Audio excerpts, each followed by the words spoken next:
AMD opens up for OpenAI. Qualcomm disarms ARM. Data centers in space. Qualcomm picks up a new hobby. Robot keep away. Is Veeam buying security? And we're going to look at the latest threat to secure enclaves in this week's episode of the Tech Field Day Rundown. Hello, everyone, and welcome to the Tech Field Day Rundown. It is October the 8th, and we are back once again with some more exciting news from the world of technology. And some other stories, too, because we just couldn't lay off of it. And we hope that you're enjoying National Fluffernutter Day. If you're listening to us in New England, you probably are and are licking your lips. And if you're not, you're wondering what that is. Be very careful when you Google, folks. But someone who does not have to be very careful when he's doing all of that is my co-host, Mr. Alastair Cooke. Al, it's good to see you again. Nice to be here with you, Tom, and I am always careful what I Google, particularly in a public place. One of the things I did Google today was to make sure that I was correct about pierogi, National Pierogi Day today, my favorite of the Polish dumplings. And it's a long way from Poland here, but we have a Polish community who have made me great dumplings here before. Well, the good news is that you should button down your pierogies and be ready for news from all across the globe, because we have a lot of great stuff coming your way. Not just on the globe, but around it. However, we are going to start with probably the biggest news story that happened this week, and that comes courtesy of AMD and OpenAI talking about all things AI, because OpenAI announced that they will be deploying 6 gigawatts of AMD GPUs to power their future AI infrastructure. That deployment is going to start with 1 gigawatt of deployed capacity in the second half of 2026 and play out over the next few years. AMD was also quick to offer a warrant for up to 160 million shares of stock to OpenAI that could lead to them having control of up to 10% of AMD if all of those targets are hit for full vestment and they make the parlay with that weird punter-kicker combo. But the question that I have for you, Al, is 6 gigawatts of GPU capacity, are we really measuring that in gigawatts now? Is that going to be enough to move the needle, knowing that we have seen massive investments from companies like NVIDIA? Yeah, and even directly with OpenAI, NVIDIA's deal with them is larger at 10 gigawatts than this AMD deal. Although, if you look at it relative to market share of GPUs, this is a pretty significant deal.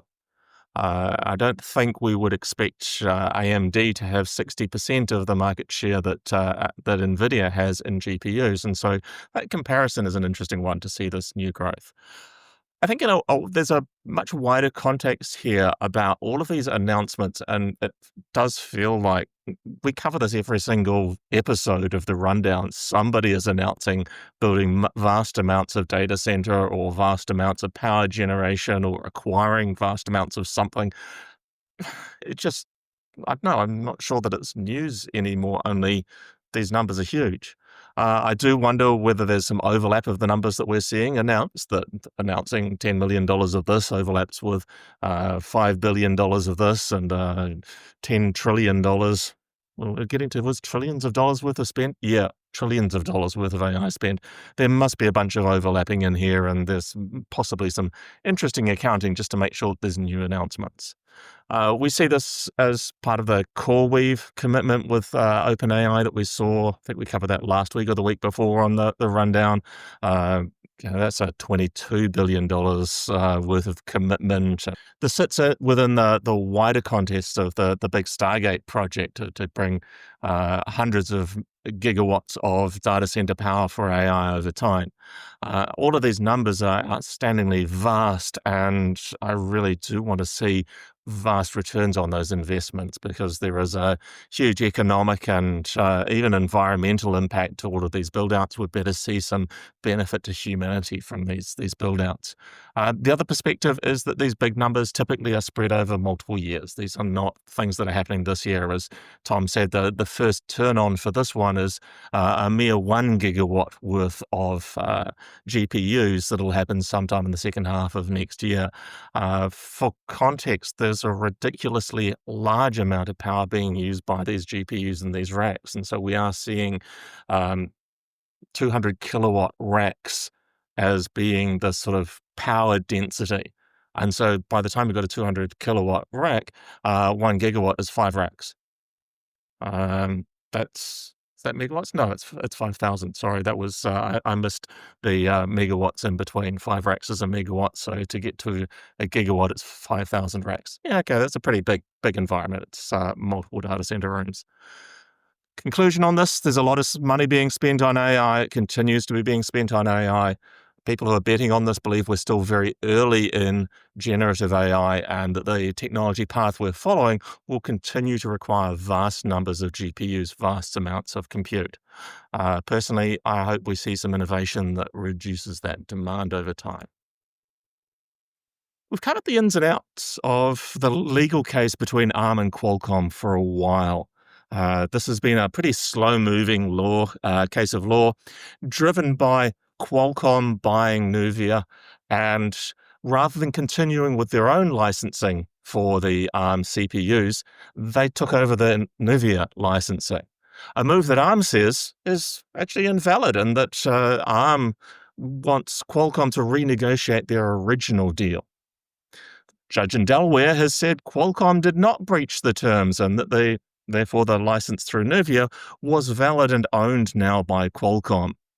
ARM, of course, says we're going to appeal this, and that the contract with Nuvia ceased to be valid as soon as they were acquired by Qualcomm. Does this sound like a benefit for consumers anywhere, or is this just your usual legal wrangling over contracts between two vendors? I think part of it is legal wrangling. I mean, there's only so much that you can wrangle on these things. I think what is lining up, though, is that the judge is really taking a microscope to this, licensing agreement and saying, why do you think that this violated the terms when this acquisition happened? Because that's not what I'm seeing here. And it comes back to that idea that we've seen a lot in the industry of, if you buy a piece of equipment or buy a piece of software, is there an implied warranty or a user agreement that goes along with that? The manufacturers will tell you no, because they want to get double. They want to get what the original company paid for it, and then they want to get what you paid for it.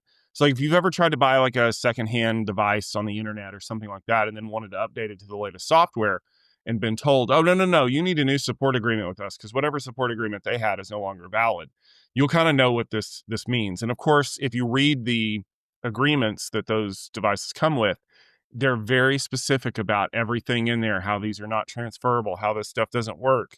And some of those clauses have been ruled invalid by courts. And what we're seeing here is that a judge in Delaware took a real close look at this particular thing and said, well, why wouldn't the rule that Nuvia had with ARM not apply to the company that bought them? And Qualcomm tried to argue in court, well, yeah, that's exactly what we're thinking, is that when we bought them, whatever their terms were became part of our terms.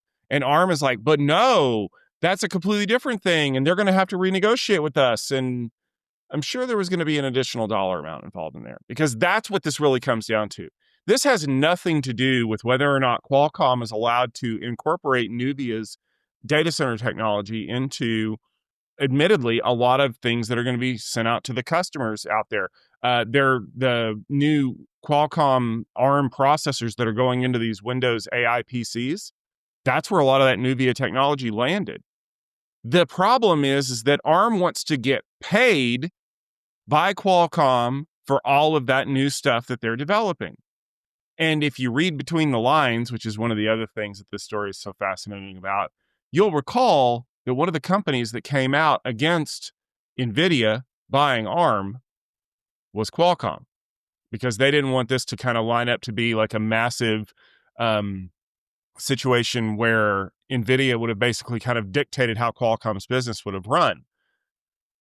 I think NVIDIA did okay for itself after missing out on that, but I think ARM is still a little mad at them. And so this is like the whole, well, I can't legally cancel your license, but boy, I can make it miserable on you for weeks and months and years and make you jump through every little hoop. And the judge, who already smacked the company down in December of last year, is basically saying, guess what, guys? really stop it. So I feel like there's going to be some rounds of appeals. Some people are going to take a look at this. There'll be some more back and forth. But ultimately, I think Qualcomm's probably going to come out of this smelling like a rose, which is really honestly the best thing for consumers. Bookstore Lex Luthor lookalike Jeff Bezos has suggested that he wants to put data centers in the one place uncorrupted by capitalism: space. Thank you, Tim Curry. Bezos says that within the next 20 years, he expects to build gigawatt data centers in orbit that will be operated by solar energy. Somehow, though, they can't operate them on planet Earth with solar energy. Now, I'm going to toss this over to the real scientists in the room who have pointed out a couple of important things. One, the massive amount of heat that's generated by your average data center is a lot harder to radiate in space, even if you have all of the copper left in the world. And all of those components that are going to be in those orbital data centers are going to have to be shielded twice as much, because it turns out that those cosmic rays that cause bit flips randomly on Earth, when you don't have an ozone layer to block those, they're 3 times as bad, or more, depending on which math you look at. I'm sure that Bezos remains undeterred by all of this news, since this project will finally give him a new base of operations against Larry Ellison's Volcano Island fortress. But Alastair, I guess my question to you is, are you ready to get a contract to launch yourself into orbit to build a data center? And what happens if you forget the rack studs back on Earth? Well, I think there's a really important aspect to this, which is to understand that Jeff Bezos is sending things into space all the time, and if it's not rock stars, it might as well be data centers. The challenge, of course, is that these data centers should stay in space for more than 5 minutes, and that's a little bit more than he has yet achieved with his space ambitions. Stepping back a little bit, motivation here is that when you look at solar radiation, about 90% of the energy of solar radiation is absorbed by the Earth's atmosphere. That means that in terms of the solar array required, if you put the solar array in space, it only needs to be 1/10 of the size of the solar array on Earth. That's kind of some of the maybe logic that's not really working here.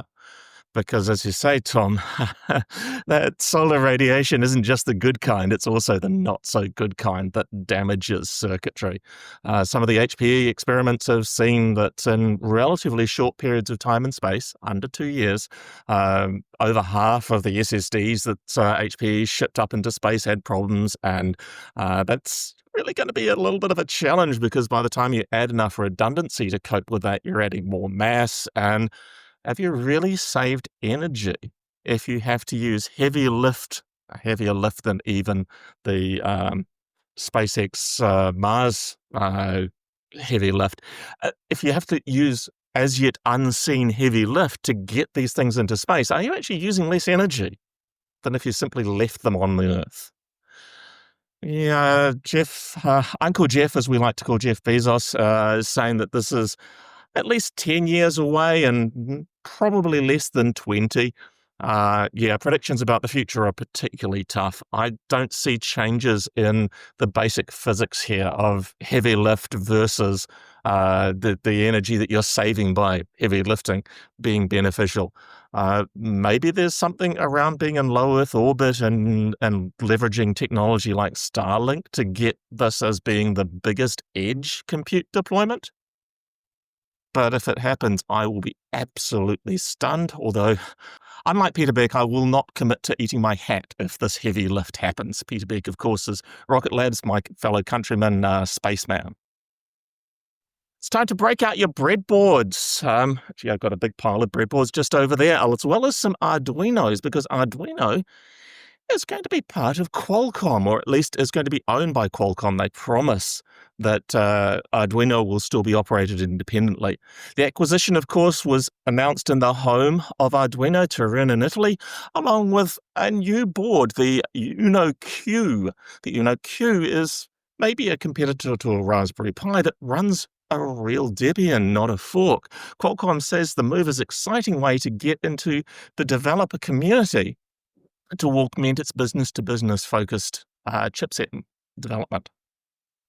The Uno Q uses the new Dragon Wing QRB 2210 chip, along with a microcontroller on the back. So that combination of high compute power, probably with some AI chops in that Dragon Wing, along with with a real-time interaction through that microcontroller. It looks to be an ARM-based microcontroller. Interesting to see that combination together on a board, and interesting to see that as both a standalone computer and a development machine. Tom, are you going to trade in your laptop for an Uno Q? Probably not yet, mostly because it doesn't come with a monitor. But I think it's interesting that Qualcomm basically kind of jumped right in here with both feet and admitted why they needed to pick this up is because nobody buys Qualcomm equipment to develop on unless you're doing stuff directly for Qualcomm.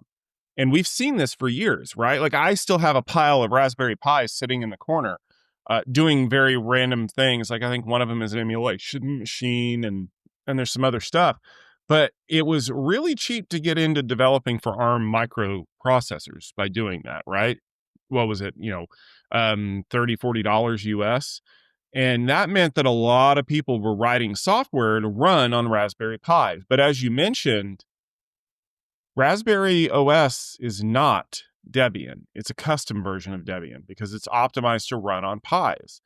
And so Qualcomm was like, well, on the one hand, we've got people who really should be developing for our platform. And on the other hand, we've got this really successful group of small device manufacturers who are trying to effectively create this marketing arm, if you will. So how can we do that? And when you're Qualcomm, the answer is, I don't know what's for sale. And so they did. They picked up Arduino and they basically said, we're going to keep it independent. We're not going to stick our fingers in it too deep. And we're going to come out with new hardware, right? The smart thing to do probably would have been to partner with Arduino first to see if people were actually going to buy the UnoQ. I don't know if they will or not, but I mean, ultimately, this can't hurt Qualcomm because if you can start putting Qualcomm Dragon Wing, Snapdragon, Snapwing, Dart Wing Duck stuff into the community, then what you're going to get is people who stop writing code that runs specifically on Pis and starts running it on the UnoQ. And by the way, shout out to them for not making this thing $100. The price points on these things are actually reasonable. You can get like I think it was the 16 gig version is available today, the 32 gig version, or 8 and 16, I forget which one it is. But there's a small one you can buy today, and there's a little one that you can buy soon. That is a great way to get people to start writing. And more importantly, the microcontroller aspect of it is directly aimed at the Raspberry Pi people, because having the way that the microcontroller works on some of those boxes is basically saying you can swap these things in and start developing for us. And then later, when you want to graduate using big boy stuff, well, it's still just Qualcomm chipsets under the hood, so you can already run that. And are you comfortable developing on Debian? Then great, we run Debian, not some customized version. And I think it's a win ultimately for Qualcomm, provided there's a little asterisk there, provided they really do keep their hands off of Arduino. Because one of the things that we've learned over the years about the hobbyist and development community is if a big corporate entity jumps in and tries to basically impose their will, we are going to see people defecting away from Arduino as fast as possible. And they've already had their own challenges over the last few years. It was things as simple as who owns the trademark for the name. So the community's already kind of a little bit wary of what could happen here. But I'm hoping for the best at this point. All right, keep your distance, Chewy. Just don't look like you're trying to keep your distance. And that is according to Rodney Brooks. And you may know the name because he's the founder of iRobot and an MIT professor emeritus. He says that people should stay 3 meters away from any of those modern bipedal robots that you see out walking around. You're probably asking yourself, well, Tom, why should regular people stay 354 barleycorns away from these walking terminators? Well, that's because of physics.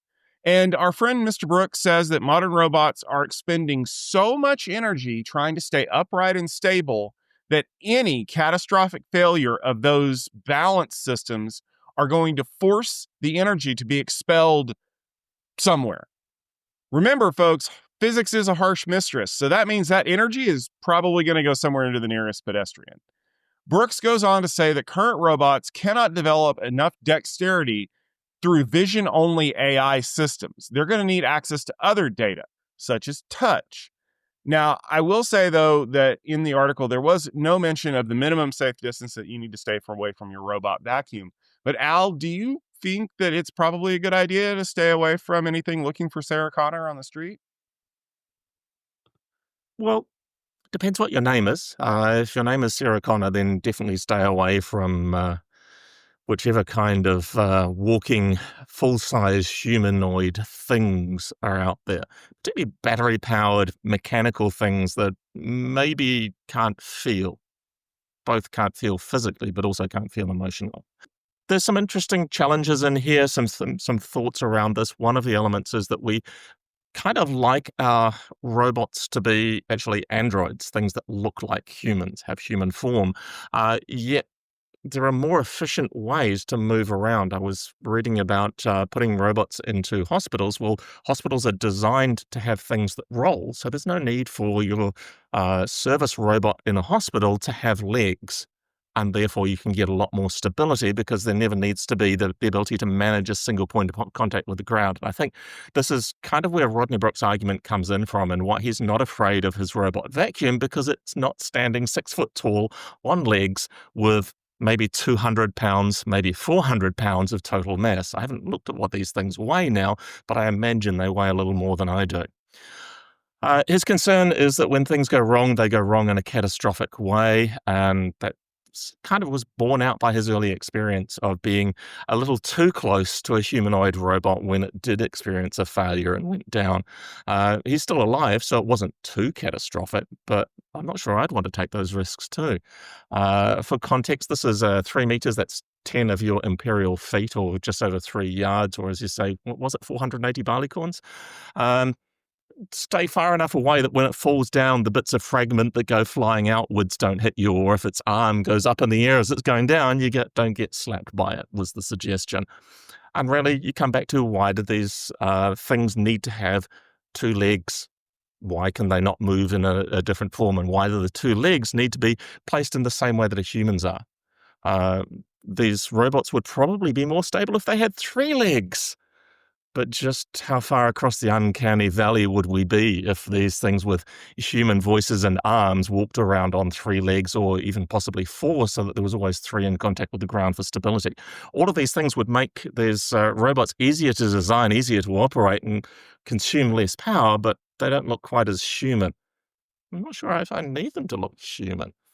Maybe I'm happier if they're safer to be around, and maybe the kind of blocky things that we've seen in the past might be a better move than some of the things we're seeing from companies like Elon Musk plans to have these blank-faced humanoid robots serving us our drinks. I'll give them some space. Veeam's ready to make a big splash in the data security posture management (DSPM) arena. Reports say that they might be willing to pay up to $1.8 billion for security with an eye. Well, with 2 eyes, in fact. This would help them compete with Rubrik and Cohesity more directly.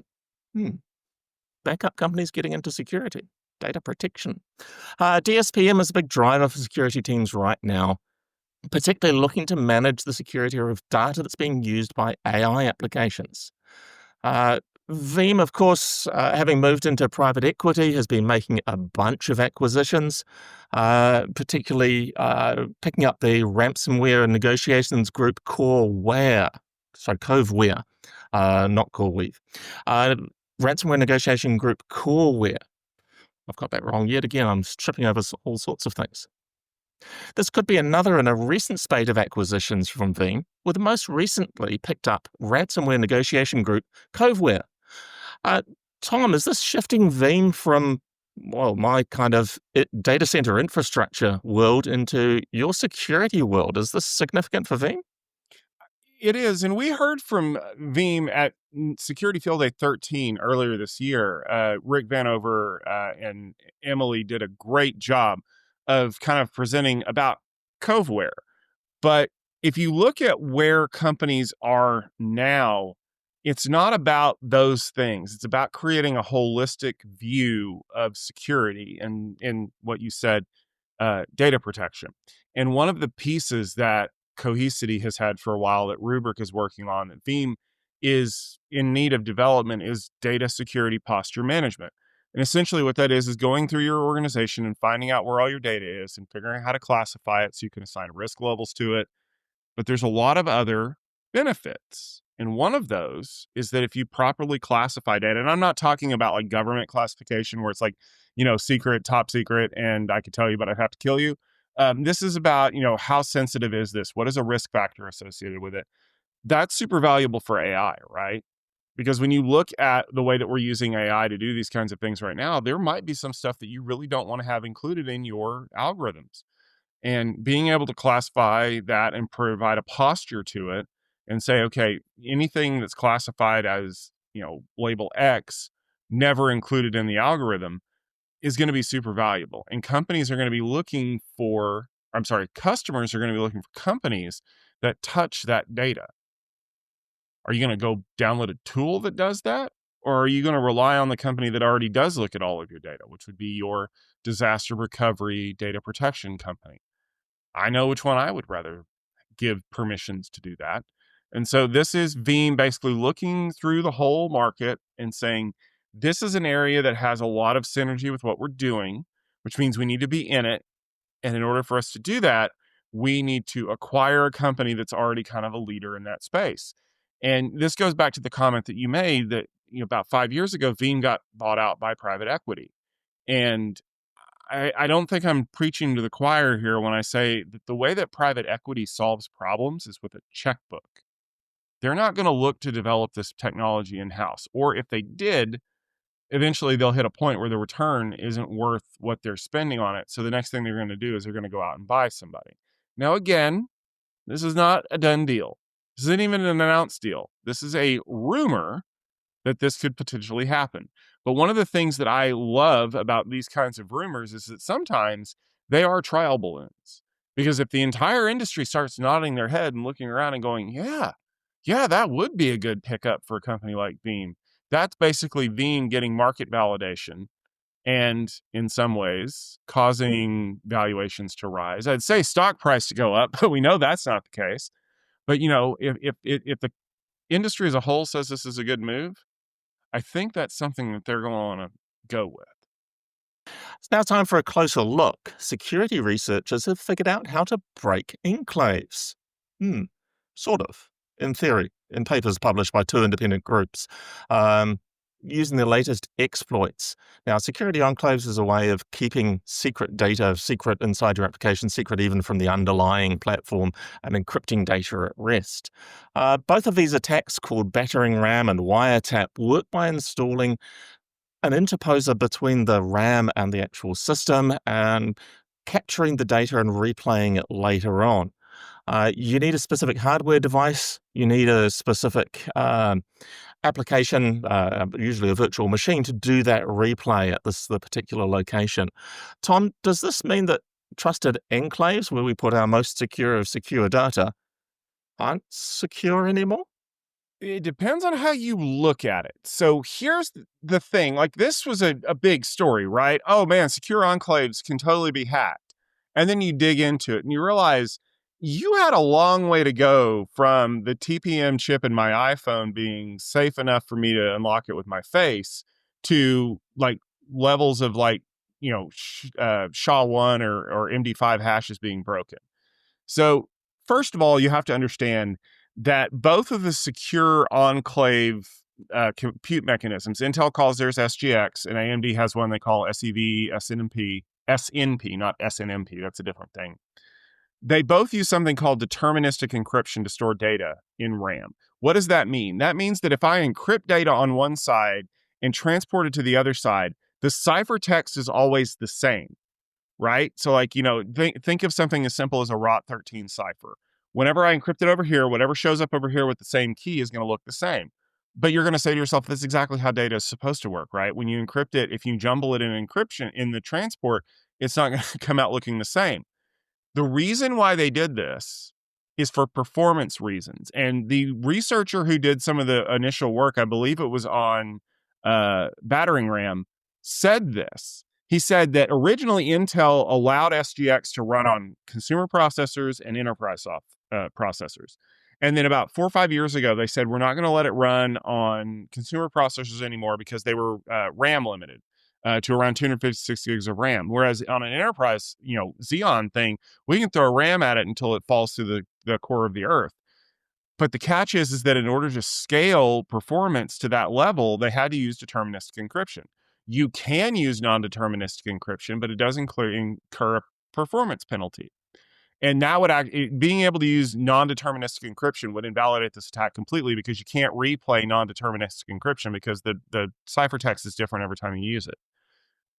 That's the mechanical thing. Let's talk about the physicals part.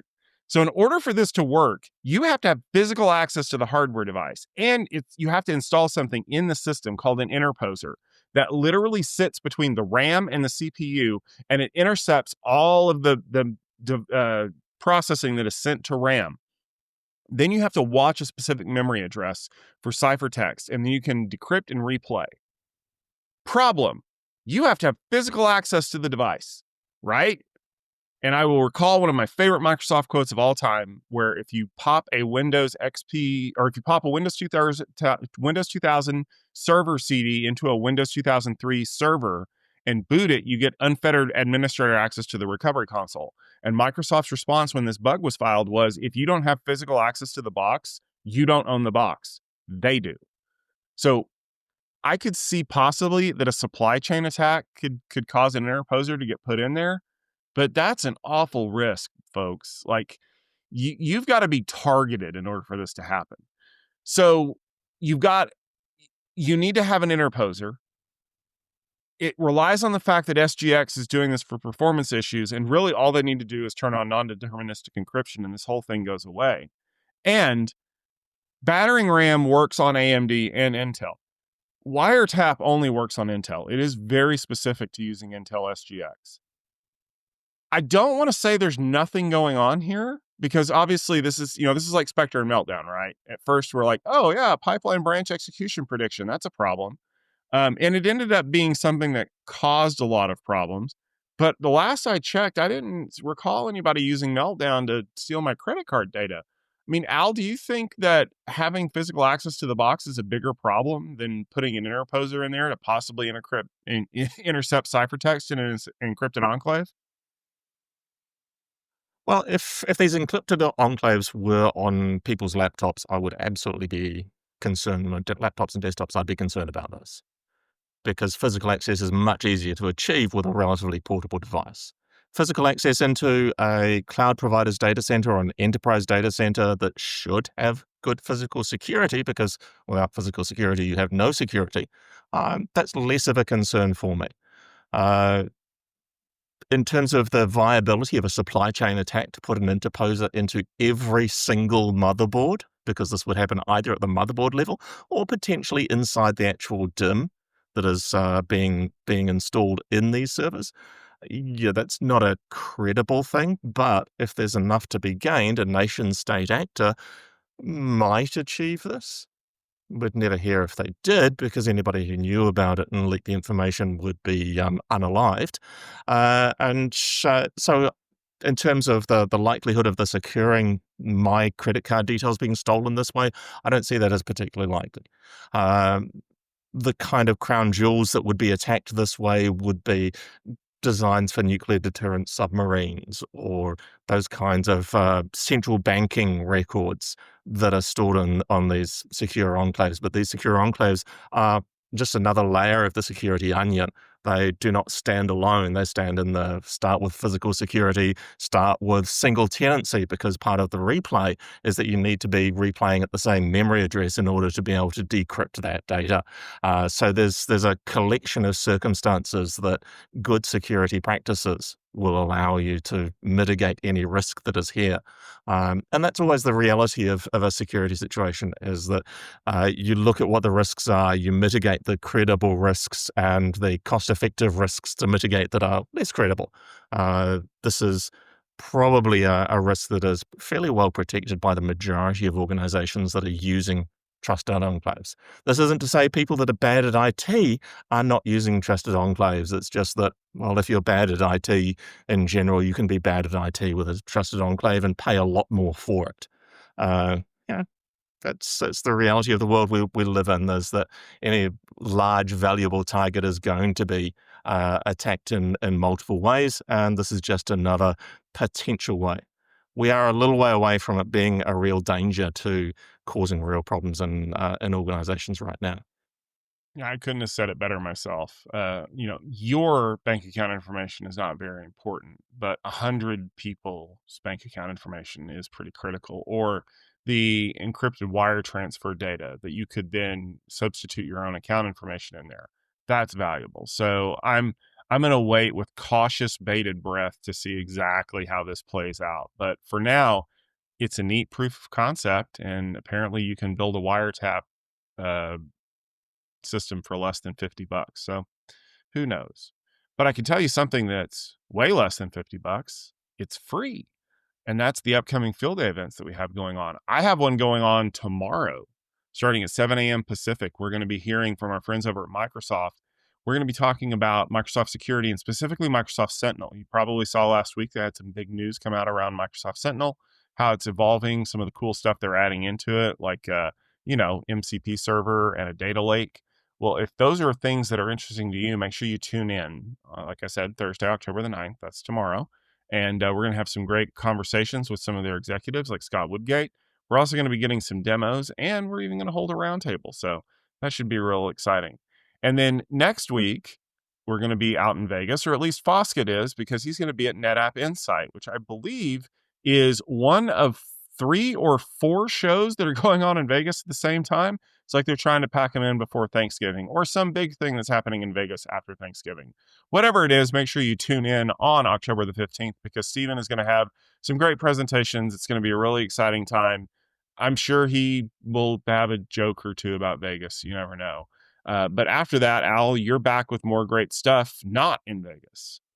Not in Vegas. I will be in San Francisco, in glorious San Francisco for Cloud Field Day, October 22nd and 23rd. We have a great lineup of presenting companies. We're returning to Oxide Computing, and we'll hear from Pure Storage and a couple of other great companies and a great collection of delegates as well joining me out. So tune in for that, October 22nd and 23rd, LinkedIn or on the Tech Field Day website. Also, TechStrong TV. The following week, we hand back over to Mr. Foskett. Stephen will be also back out in California for AI Field Day. Sorry, AI Infrastructure is my event, and that's not until next year. AI Field Day will be in October 22nd. AI Field Day will be October 29th and 30th, and Stephen has another great collection of companies looking at the things that you can actually do with AI, maybe deliver some value to your organization. Something else that delivers value to your organization is the Tech Field Day Rundown and the news that we bring to you every week. You can catch new episodes of the Rundown every Wednesday on YouTube or in your favorite podcast application. Wherever you find us, please give us a like and maybe a nice review. You can also find us on TechStrong TV, as well as you can catch many of us, Tom and myself and Stephen, across TechStrong and Futurum Group programs. We will be back next Wednesday with all of the news that's fit to print, and some of it may involve AI. Until then, for myself, for Tom Hollingsworth, and from all of us here at the Tech Field Day family, here's wishing you and your family an awesome day.